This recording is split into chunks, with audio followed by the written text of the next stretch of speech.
Bonjour à tous. Aujourd'hui, on continue dans la série Est-tu une bonne personne? Question 43. Cette question portera sur les lanceurs d'alerte, les whistleblowers en anglais. Ce sont ces individus qui vont témoigner de crimes commis par des entreprises ou des gouvernements. On se rend bien compte que ces personnes mettent leur vie et celle de leurs proches en danger lorsqu'elles témoignent contre ce genre d'entités ayant un certain pouvoir. Donc, dès lors, on s'attend à ce que les États mettent en place toute une série de lois ou de mesures afin de protéger cet individu.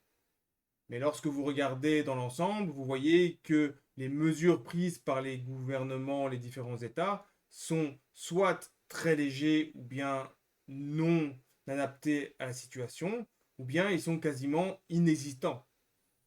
Donc, ici, pour notre question, on va se placer dans un contexte bien particulier.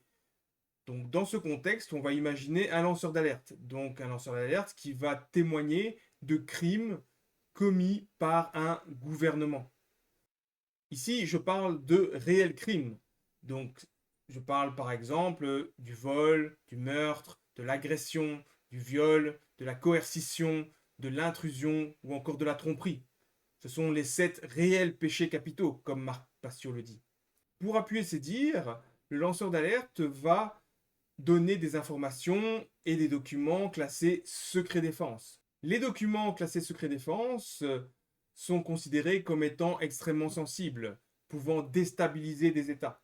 Donc ici, si vous les dévoilez, la plupart du temps, vous risquez soit de très lourdes peines de prison ou simplement la peine capitale. Ici, je vous demande, est-ce que vous pensez que cette personne doit être condamnée comme le préconise la loi des pays, ou bien est-ce que cette personne doit être protégée?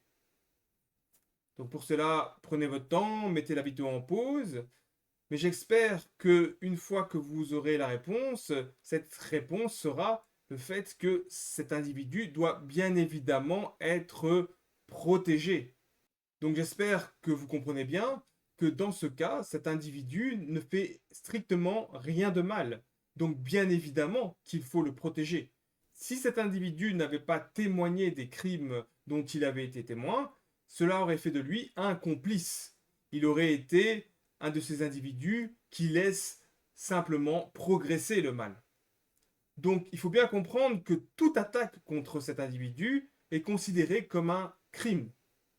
Vous me direz, oui, mais Marc, franchement, dans ce monde, bien évidemment qu'on protège ce genre de personnes qui sont assez courageuses pour témoigner contre ces États commettant des crimes. Eh bien, détrompez-vous. Si vous regardez ce qui se passe dans l'ensemble de ce monde, vous verrez bien que ces lanceurs d'alerte sont soit pourchassés, intimidés, mis en prison, si pas simplement tués. Pour illustrer ce cas, on peut penser par exemple au cas de Julian Assange. Dans ce cas, ça se termine relativement positivement, car cette personne, fondateur de Wikileaks, Wikileaks va être une association qui va se mettre entre les lanceurs d'alerte et le public, de telle manière à protéger une partie de leur anonymat. Ce qui se passe, c'est que vers 2010, vous avez Wikileaks qui va publier des documents classés, des documents qui prouvent les crimes de guerre commis par le gouvernement américain et son armée. Dès ce moment-là, Julian Assange va faire l'objet d'un harcèlement du gouvernement américain qui va tenter de le condamner pour justement avoir publié ce genre de documents. Finalement, après avoir essayé de trouver refuge dans différentes ambassades, il sera arrêté par le gouvernement anglais en 2019 et mis en prison. Il restera en prison de 2019 jusqu'en 2024 et il y subira de la torture. Chance pour lui, en 2019, après avoir plaidé coupable, il va être libéré.